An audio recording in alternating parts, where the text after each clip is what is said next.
কালা কেমন বিক্রি হয়? আলহামদুলিল্লাহ ভালো। লোকজন অনেক ভিড় দেখছে আপনার সপ্তাহে এই দোকানে বেশি ভিড়, হ্যাঁ, এখানে আমার দোকানে বেশি ভিড় হয়। কারণটা কি? হ্যাঁ, একজনের সবাই বলে ভর্তা মজা, অনেকজনের কাছে পিঠা মজা, অনেকজনের কাছে চাকরি মজা। মানে আপনার আন্দাজ কতগুলো বিক্রি করেন? আমার 25 কেজি ছেলে, মাশাআল্লাহ 25 মাশাআল্লাহ। KG, 32 KG. আপনি মনে হয় আপনি একাই এখানে, আপনার হাজবেন্ড নাই?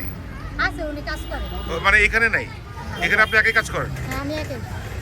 আপনি হেল্প করার কেউ নাই? হেল্প করার লোক রাখছি একজন। আচ্ছা আচ্ছা। বাসায়। তো আপনার যে শীতকাল চলে গেলে আপনি তখন কি বিক্রি করবেন? তো তখন চিন্তা আছে যে বেগুনি ভাজা, পেঁয়াজু, আলুর চপ এগুলো রাখা। আচ্ছা, আপনার এটা ঠিকানাটা বলেন তো, ঠিকানাটা।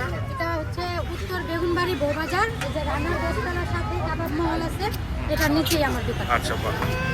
আচ্ছা, আপনার ভিডিও সবাই দেখবে এবং আপনারা এখানে খেতে আসবে।